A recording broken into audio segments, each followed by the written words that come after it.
Bienvenidos, queridos hermanos, a este tema de la Escuela de la Fe, Piedra Blanca. Nuestro tema de hoy son las parábolas del reino.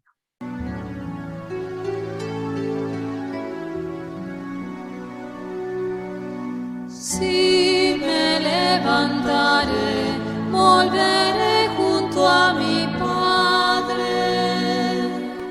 A ti, Señor, elevo mi alma, tú eres mi Dios y mi Salvador. Si me levantaré, volveré junto a mi Padre. Mira mi angustia, mira mi pena, dame la gracia de tu perdón. Si me levantaré, volveré junto a mi Padre. Mi corazón busca tu rostro, oye mi voz, Señor, ten piedad. Si me levantaré, volveré junto a mi Padre. A ti, Señor, te invoco y te llamo, tú eres mi roca, oye mi voz. Si me levantaré, volveré junto a mi Padre. No pongas fin a tu ternura, haz que me guarde siempre tu amor. Si me levantaré, volveré junto a mi Padre. Sana mi alma y mi corazón, porque pequé, Señor, contra ti. Si me levantaré, volveré junto a mi Padre. Piedad de mí, oh Dios de ternura, lava mis culpas, oh Salvador. Si me levantaré, volveré junto a mi Padre. Tú sabes bien, Señor, mis pecados, ante tus ojos todos están. Si me levantaré, volveré junto a mi Padre. Como el vigía espera la aurora, así mi alma espera al Señor. Si me levantaré, volveré junto a mi Padre. Vuelve, Señor, vuelve a nosotros, somos tus hijos, tennos piedad. Si me levantaré, volveré junto a mi Padre.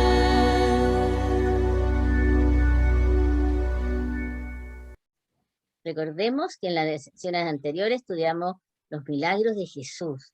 Yo creo que nos impactaron mucho porque manifestaron una inmensa compasión hacia quienes sufren y porque al mismo tiempo nos muestran un camino de crecimiento espiritual alimentado por la fe. Por supuesto que también nos manifiestan que el reino de Dios está en medio de nosotros. Ahora veremos las parábolas del reino y nos preguntamos, ¿por qué el Señor hablaba en parábolas? Él nos dejó 48 parábolas y Lucas es el que más nos cuenta de ellas.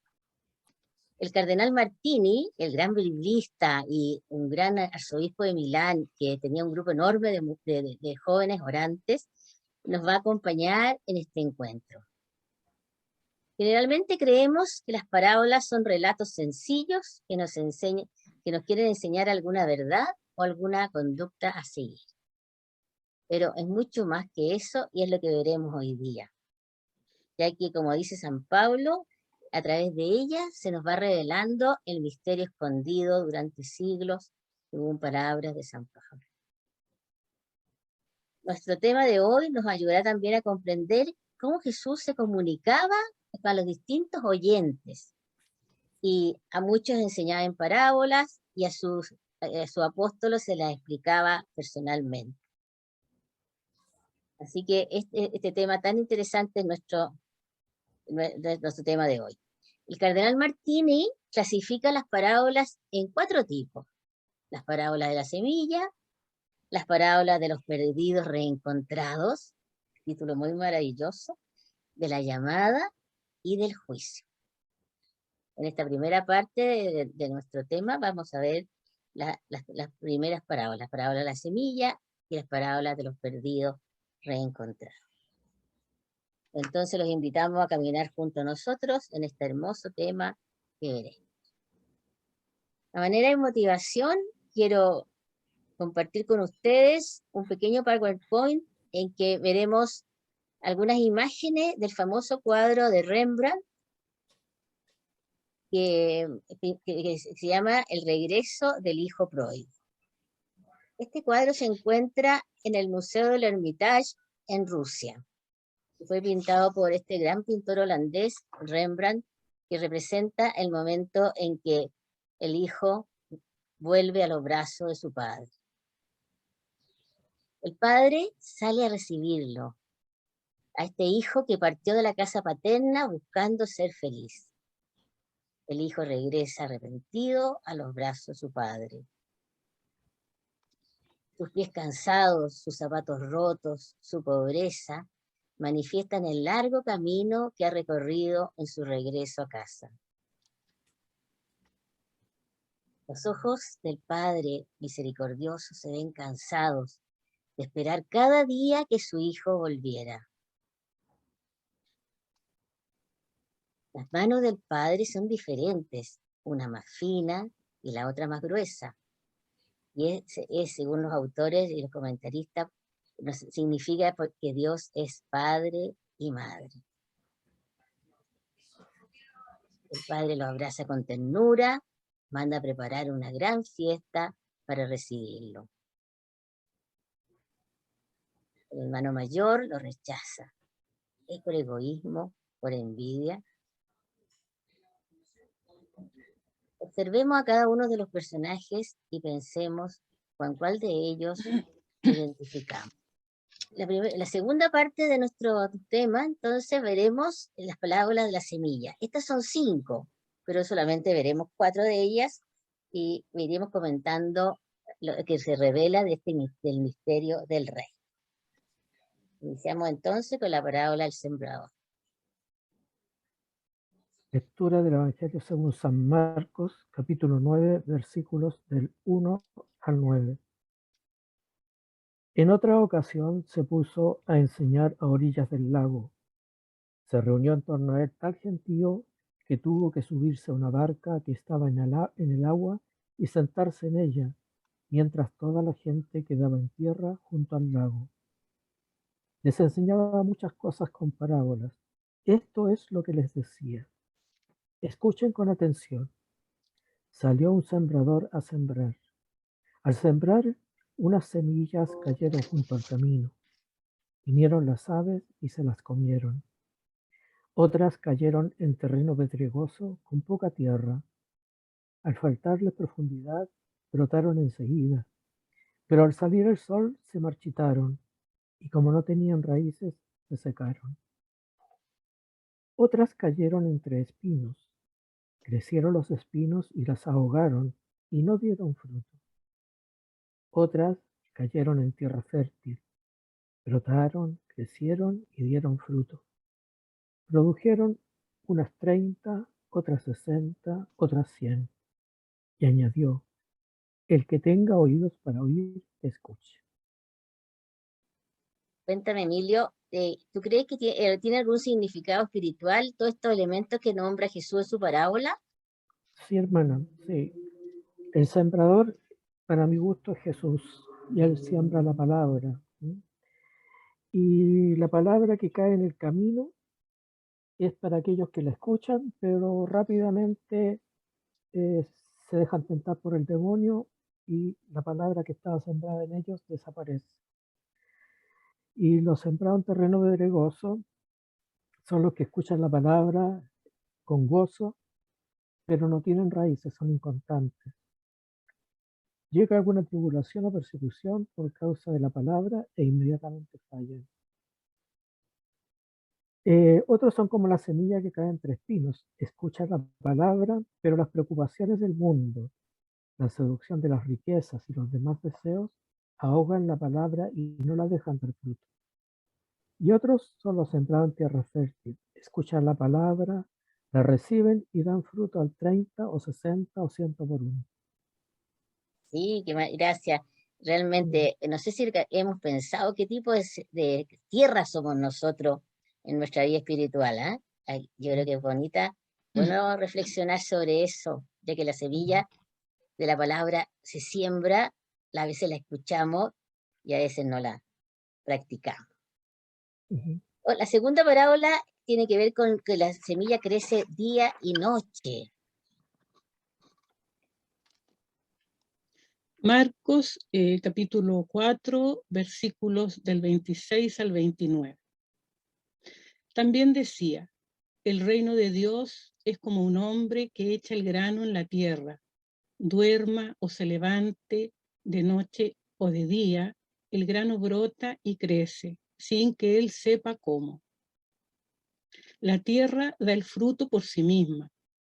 Primero hierba, luego espiga, después trigo abundante en la espiga. Y cuando el fruto lo admite, enseguida se le mete la hoz porque ha llegado la siega.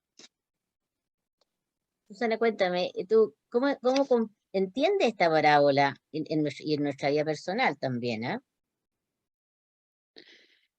Pienso que nos puede ayudar en esta reflexión un texto de San Pablo, que dice lo siguiente, en la primera carta de Corintios, capítulo 3, versículos del 6 al 7.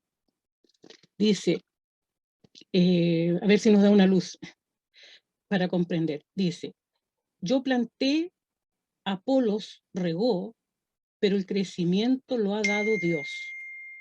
Así que ni el que planta es algo, ni el que riega, sino Dios que da el crecimiento. Entonces, bueno, por ejemplo, cuando llevamos o entregamos la palabra de Dios a un hermano, el reino de Dios mismo es el grano que se siembra en la persona, en el ser humano. Y si la persona es tierra fértil, un poco lo que comentó Emilio en el texto anterior, ya que estas parábolas igual están relacionadas, esta semilla crece y se desarrolla en forma oculta, dice, y aparentemente crece por sí misma. Sin embargo, crecerá y se desarrollará por intervención de Dios, según dice San Pablo. Él da el crecimiento. Y también dice el texto de día y de noche. Es decir, en todo momento crece, en la luz y en la oscuridad, y lo que también se puede interpretar como en los días buenos, ¿no es cierto?, los días felices, y también en los días malos o de crisis que tiene toda persona. Por otra parte, tiene un aspecto escatológico, es decir, hacia el fin de los tiempos, cuando dice la semilla madurará hasta dar fruto que será tomado en el tiempo de la cosecha. Y bueno, y asociado a lo que Jesús se refiere cuando dice, entonces los justos resplandecerán como el sol en el reino de su Padre. Sí. Eso sería como las ideas principales, Sí, hermana, creo yo. Ya, muchas gracias. Así que confiemos que la semilla crece aunque no nos demos cuenta. ¿Y cómo esto de la cizaña? Otra parábola está en Mateo del capítulo 13, del versículo 24 al 30. Dice, otra parábola les propuso diciendo, el reino de los cielos es semejante a un hombre que sembró buena semilla en su campo. Pero mientras su gente dormía, vino su enemigo, sembró encima cizaña entre el trigo y se fue. Cuando brotó la hierba, produjo fruto, apareció entonces también la cizaña. Los siervos del amo se acercaron a decirle, Señor, ¿no sembraste semilla buena en tu campo? ¿Cómo es que tiene cizaña? Él les contestó, algún enemigo ha hecho esto, dícenle los siervos. ¿Quieres pues que vayamos a recogerla? Díceles, no, no sea que al recoger la cizaña arranquéis a la vez el trigo. Dejad que ambos crezcan juntos hasta la siega. Y al tiempo de la siega diré a los segadores, recoged primero la cizaña y atadla en gavillas para quemarla y el trigo recogedlo en mi granero. Consuelo, ¿cómo entiendes tú esto de la cizaña? ¿Cómo lo ves tú? Bueno, yo creo que la cizaña es todo lo malo que llevamos dentro, a veces somos todos cizaña, a veces alguna persona cercana es cizaña, está entre nosotros.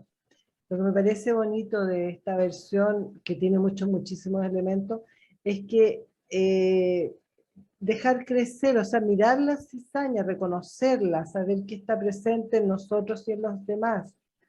No agotarse solamente en el terminar la cizaña, sino que ser capaz de tener esa mirada compasiva del Padre, de esperar a la cizaña, de tener misericordia con uno y con los otros, y después el Padre es el que le toca y verá tan cariñosamente de hacer estas gavillas hasta con la cizaña.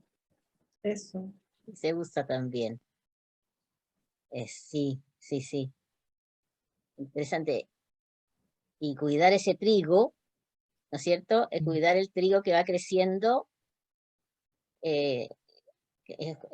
realmente tiene un significado espiritual.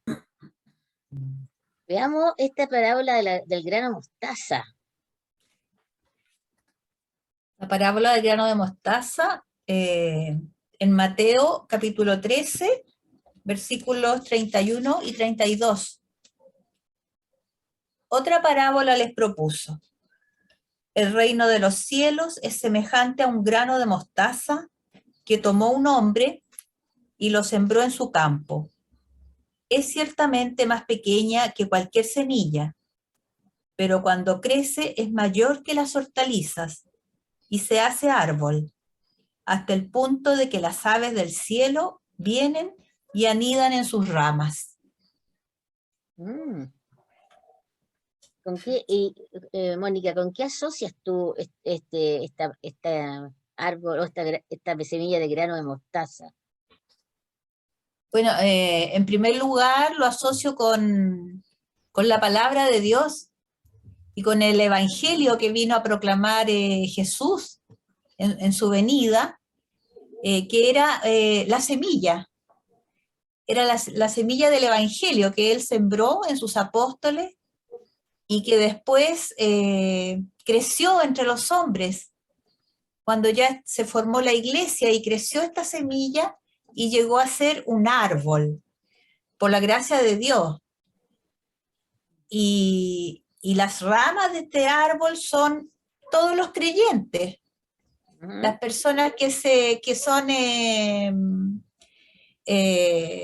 cristianos, ¿cierto? Forman este árbol y están no luchando, sino que trabajando por el reino. Y es un árbol que acoge a todo el mundo. Es como la iglesia, que es acogedora, que acoge a todo tipo de cultura, de raza, y eso es me da la idea que es lo que significa. Ahora, en cada persona también se siembra una semilla de fe, que tenemos ahí nosotros que cuidar y hacerla crecer. Esa es como nuestra misión, que no se seque, que no se seque nuestra semilla. Así es, sí. Pensando en la diversidad de iglesias cristianas que hay hoy en día, en ese árbol yo creo que estarían representados las diversidad de iglesias, ¿no? Iglesias cristianas que se reconoce que el bautismo es válido, aunque tengamos acentuaciones como distintas, ¿eh? Me refiero al movimiento ecuménico, que yo creo Sí, que es sí. el gran anhelo de Jesús en la última cena. Y yo creo que el sembrador, que es Cristo, ¿cierto? Que es Dios, cuida de su sembrado. No va a dejar que desaparezca. Tenemos que tener esa fe y esa confianza que no va a dejar, no va a dejar solo a su sembrado. Así es. En la tercera parte veremos las parábolas de los perdidos reencontrados, de que ya hemos visto algo en nuestra motivación sobre la del hijo pródigo y el Padre misericordioso. Escuchemos en la primera de la oveja perdida. Lectura del Evangelio según San Mateo, capítulo 18, versículos del 12 al 14. ¿Qué les parece? Supongamos que un hombre tiene 100 ovejas y se le extravía una. ¿No dejará las 99 en el monte para ir a buscar la extraviada? Y si llega a encontrarla, les aseguro que se alegrará más por ella que por las 99 no extraviadas. Del mismo modo, el Padre del cielo no quiere que se pierda ni uno de estos pequeños. ¿Qué entiendes tú por esta? ¿Qué entienden esta Que, parábola? que Dios siempre está pendiente de cada uno de nosotros y en el momento como que nos queremos alejar del rebaño, Él nos sale a buscar porque no quiere que nos perdamos. Sí, yo me pregunto y les pregunto, ¿dónde nos sentimos nosotros? ¿Hemos sido ovejas perdidas o somos de los justos que Jesús deja solo, y los deja para ir a buscar a esa oveja? A ver, o somos pastores que también ayudamos a ir a buscar ovejas. Bueno, seguimos con la segunda, que nos habla del fariseo y el publicano. Lucas capítulo 18, versículos del 9 al 14. Dijo también a algunos que se tenían por justos y despreciaban a los demás esta parábola. 2 hombres subieron al templo a orar, uno fariseo, otro publicano.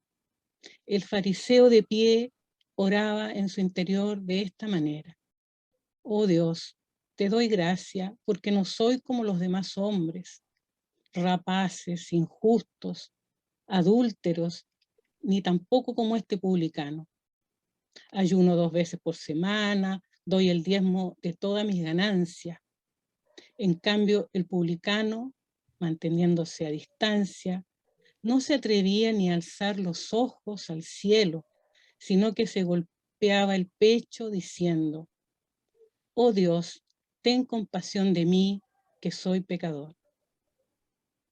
Os digo que éste bajó a su casa justificado y aquel no. Porque todo el que se ensalce será humillado y el que se humille será ensalzado. Oye, Susana, ¿cuál crees tú que fue la actitud que valoró Jesús aquí? A ver, en los primeros años después de Cristo, o de nuestra era cristiana, los fariseos eran conocidos o reconocidos por su seguimiento de la ley de Moisés. Y en esta parábola se aprecia cómo el fariseo era riguroso por las reglas religiosas, ayunando más de lo requerido incluso, daba el diezmo de lo que ganaba, etc. Por lo tanto, él se sentía que cumplía y de sobra, y que estaba por sobre los demás.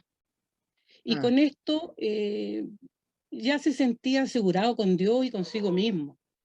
se sentía orgulloso y autosuficiente, por lo que no le pide nada a Dios.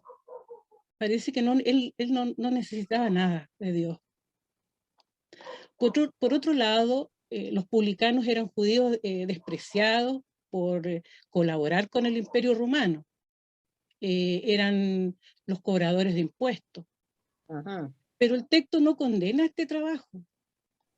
Sin embargo, este publicano era una persona que reconocía su estado de pecado ante Dios, lo confiesa, al mismo tiempo ora por su necesidad de perdón y misericordia, y lo hace con humildad. El publicano recibe la misericordia, la reconciliación y la justificación que buscaba. El fariseo, en cambio, no se arrepiente de nada y no pide nada a Dios, ya que se sentía justificado por su superioridad de mérito, por sus esfuerzos propios, y no pide nada. Por lo tanto, no recibe nada y se vuelve a casa sin la justificación. Entonces, esta parábola nos muestra la importancia de la humildad, del arrepentimiento y confianza en Dios, en contraste con la soberbia, el no reconocerse pecador, porque todos lo somos, y sentirse autosalvado o autojustificado. Y no se vuelve a su casa, dice el texto, no con la justificación y el perdón. Sí, Eso, hermano. sí, gracias. A ver, ¿a quién nos parecemos más nosotros? Porque a veces ni nos damos ni cuenta. Así que ahí nos vamos, cuando lean la parábola, piensen cuando miramos a los otros, cómo lo hacemos. Veamos ahora la tercera parábola, que es la del dracma perdido. La parábola del dracma perdida está en San Lucas, el capítulo 15, el versículo 8 al 10. O qué mujer que tiene 10 dracmas, si pierde una, no enciende una lámpara y barre la casa y busca cuidadosamente hasta que la encuentra. Y cuando la encuentra, convoca a sus amigas y vecinas y dice: alegraos conmigo, porque he hallado la dracma que había perdido. Del mismo modo os digo, se produce alegría ante los ángeles de Dios por un solo pecador que se convierta. A mí me parece que el tema de esta dracma es lo que Dios quiere de nosotros también. Cualquier pecador que se pierda, cualquier persona que se pierda, tiene el valor, dicen algunos, de la esperanza de Dios. Por eso pareciera que vale más. Yo creo que también Dios a veces se hace como el perdido, se esconde. Y nosotros lo buscamos, tenemos que buscarlo activamente, barriendo, mirando, prendiendo la luz, buscándolo, y se deja encontrar. Las madres hemos educado muchas veces a los hijos y uno los escucha a las madres como los hijos a veces parecen perderse como las dracmas. Sin embargo, siempre hay que tener la esperanza y buscar al que parece extraviado. La fe de los hijos puede volver, la fe del pecador no se ha terminado, o sea, está. Entonces es la esperanza, representa la esperanza, la dracma perdida respecto de la fe, de los pecadores, de todo eso. Gracias, gracias. Y por último, la parte final de la parábola del hijo pródigo o padre misericordioso. En Lucas capítulo 15, versículos del 20 al 24. Levantándose, partió hacia su padre. Estando él todavía lejos, le vio su padre, y conmovido corrió. Se echó a su cuello y le besó efusivamente. El hijo le dijo: Padre, pequé contra el cielo y ante ti. ya no merezco ser llamado hijo tuyo. Pero el padre dijo a sus siervos, traed aprisa el mejor vestido y vestidle, ponedle un anillo en su mano y unas sandalias en los pies. Traed el novillo cebado, matadlo y comamos, y celebremos una fiesta, porque este hijo mío estaba muerto y ha vuelto a la vida, estaba perdido y ha sido hallado. Y comenzaron la fiesta. ¿Cómo comprendes tú esta parábola? Bueno, vemos acá la parábola que se llama del hijo pródigo y también del padre misericordioso, donde este hijo nos muestra a un padre, ¿cierto? A un padre que está esperando a su hijo, a un hijo que se ha ido, se ha alejado voluntariamente. Pero este hijo quiere volver, vuelve arrepentido, humillado, y quiere volver a los brazos de su padre. Y el padre lo recibe con todo amor, como que nunca se hubiera ido ni nunca hubiera cometido una falta. Entonces lo recibe, le da unas vestiduras, le pone un anillo, zapatos, sandalias. Con eso se demuestra que le está dando la dignidad de hijo. Entonces, el padre celebra una fiesta para él, de alegría por su vuelta, por su retorno. Y el hijo estaba muerto y ha vuelto a la vida, dice. O sea, estaba muerto porque estaba en pecado, porque estaba alejado de él, y vuelve a la vida. Entonces, lo que nos quiere decir a nosotros, digo yo, es que, primero, que aunque nos alejemos de Dios, Él nos está esperando nuestro regreso. Segundo, que para volver al Padre tenemos que estar arrepentidos, tenemos que confiar en la misericordia del Señor y volver en humildad hacia el Padre. Y tercero, que nos ha dado la dignidad de ser hijos de Dios, hijos de Él, y que estamos llamados a la vida espiritual en el Padre. Ese mensaje nos da esta parábola que es tan hermosa. Sí. Sí, gracias, Mónica. Tal vez hay algo que no lo tocamos, ¿Mm? puede que sea una omisión, que es el tema de la herencia. Sí. Él pidió la parte de su herencia, lo que estaba muy mal visto en esa época porque el padre estaba vivo, y despilfarró la herencia. ¿Se puede decir que nosotros, cristianos bautizados, despilfarramos la herencia del evangelio, de la buena nueva, del evangelio, la maravilla que hemos recibido a través de la revelación? Muchas veces sí, no valoramos lo que tenemos, no valoramos ese tesoro que se nos ha entregado, y lo dejamos de lado, no lo apreciamos y no lo cultivamos. Entonces, como que despreciamos eso muchas veces. Y lo despilfarramos, como dice. Por eso yo veo que estamos, los 5 que estamos aquí, queremos recordar cuál es esa herencia maravillosa que hemos recibido como cristianos y que es necesario dar a conocer, especialmente a través de las redes sociales. Hermana, y tal vez también por eso el comentario de que somos coherederos de Cristo. Sí. O con Cristo, coherederos con Cristo, de la herencia.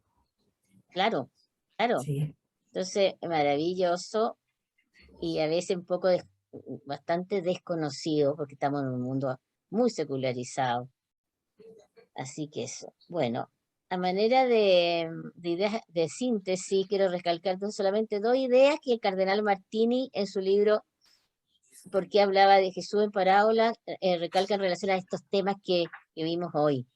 Por un lado, una que dice que Jesús nos enseña que se pueden manifestar y de realidades invisibles, todo lo que es el reino, ¿no es cierto? Lo que es el misterio de Dios a través de ejemplos visibles, la semilla, la tierra, el trigo, etcétera. Entonces, eso es una de las ideas que Jesús quiere nos quiere enseñar. Y la segunda es que Dios se va revelando progresivamente a través de la historia. Desde el Antiguo Testamento hasta ahora el Nuevo Testamento, y ahora se manifiesta como un Padre misericordioso, un Padre que nos ama a pesar de nuestros errores, a pesar de lo que hayamos cometido. Nos sigue amando como una madre ama a su hijo. Y la pregunta que nos hacemos, y que nos hace también, nos hace un libro que les recomendamos, El regreso del hijo pródigo, de un autor, Henry Nouwen, que dice, tal vez nosotros hemos sido los hijos menores y nos hemos despilfarrado la herencia. Tal vez hemos sido los hijos mayores, que hemos sido egoístas, egocéntricos y todo eso, envidioso. Y que es bastante también complicado y culpable. Pero lo que estamos llamados es a ser padres. Padre misericordioso. Padre, madre misericordioso. Ahora queremos dar la tarea para el alma, que yo creo que Mónica nos ha preparado alguna. Sí, vamos a separar, vamos a tener 2 tareas para el alma, de la primera parte y de la segunda parte de este tema. En esta primera parte les propongo que hagamos el ejercicio de tomar el papel de los personajes de esta parábola, como la oveja perdida, como la moneda extraviada, o el hijo pródigo, y apreciar y valorar la misericordia del Padre hacia nosotros. Ya, gracias.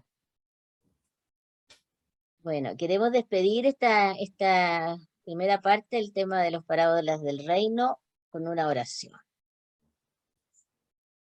Hay una oración que me gusta especialmente, que es la del Santo Padre, a San José. San José, tú eres el hombre que sueña. Enséñanos a recuperar la vida espiritual como el lugar interior en el que Dios se manifiesta y nos salva. Quita de nosotros el pensamiento de que rezar es inútil. Ayuda a cada uno de nosotros a corresponder a lo que el Señor nos indica. Que nuestros razonamientos estén irradiados por la luz del Espíritu, nuestro corazón alentado por su fuerza y nuestros miedos salvados por su misericordia. Amén. Amén. Amén. Hermoso. Hermosa. Bueno, le agradecemos su presencia, su atención. Esperamos que les haya gustado nuestro tema número 7. Y ya llegaremos con el tema, la segunda parte, que también es muy interesante. Comuníquense con nosotros, escriban a nuestro correo escuela de la fe piedrablanca@gmail.com, suscriban a otras personas para que podamos hacer también programas en vivo. Ustedes no saben todos los planes que tenemos, así que les deseamos que pasen unas lindas vacaciones, los que son del hemisferio sur, porque nosotros tenemos personas de todo el mundo a través de este canal. Y nos despedimos hasta la próxima reunión, en que veremos este otro tema, otro muy interesante. Hasta pronto. Nos vamos a Chau, extrañar. estén Chao. bien. Chao.